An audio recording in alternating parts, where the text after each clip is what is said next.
पासून दोषींवर कारवाई करण्यात येईल असे जलसंपदा मंत्री गिरीश महाजन म्हणाले। जलसंपदा खात्यात मोठ्या प्रमाणात घोटाळा झाल्याचंही ते म्हणाले। झी 24 तासशी त्यांनी केलेल्या विशेष बातचीतमध्ये त्यांनी हे विधान केलंय। जलसंपदा खात्याची कॅबिनेट मंत्रिपदाची शपथ घेतल्यानंतर प्रथमच गिरीश महाजन आपल्या सोबत आहेत। या खात्यामध्ये अनेक आव्हानं त्यांच्या समोर येणाऱ्या काळात असतील, त्यांच्याशी बातचीत करूया। भाऊ, मला सांगा की जलसंपदा खाता आपल्याला दिलेला आहे। सगळ्यात महत्त्वाचं म्हणजे गेल्या काही आघाडीच्या काळात जी कामं झालेली आहे त्याच्यामध्ये 70,000 कोटींचा घोटाळा या खात्यामध्ये झालेला आहे। त्याचं चौकशीचं आव्हान तुमच्यासोबत आहे। नाही, खूप मोठा घोटाळा या खात्यामध्ये झालेला आहे, खरं आहे। आणि एक खातं म्हणजे एक आव्हानही आहे।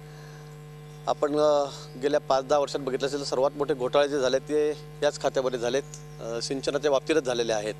आणि म्हणून त्या बाबतीत कमिशनही नेमले गेलेत, चौकशाही केल्या। आम्ही गाडीभर सगळे पुरावे कागदपत्रसुद्धा त्या ठिकाणी त्यांना सादर केलेत।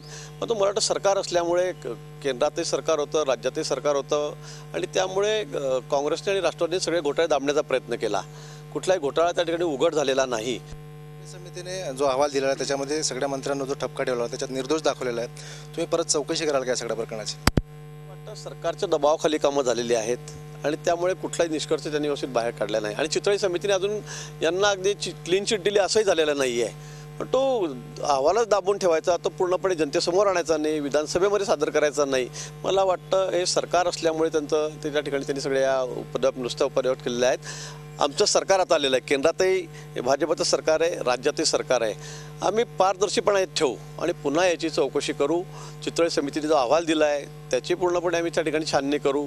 मला वाटतं यात निश्चितपणे मंत्री जे आहेत मागच्या काळातले ते सर्व दोषी आहेत आणि त्यांच्यावर कारवाई 100% होणार आहे। झी 24 ताससाठी विकास बदाने, जळगाव। झी 24 तास रहा एक पाऊल पुढे।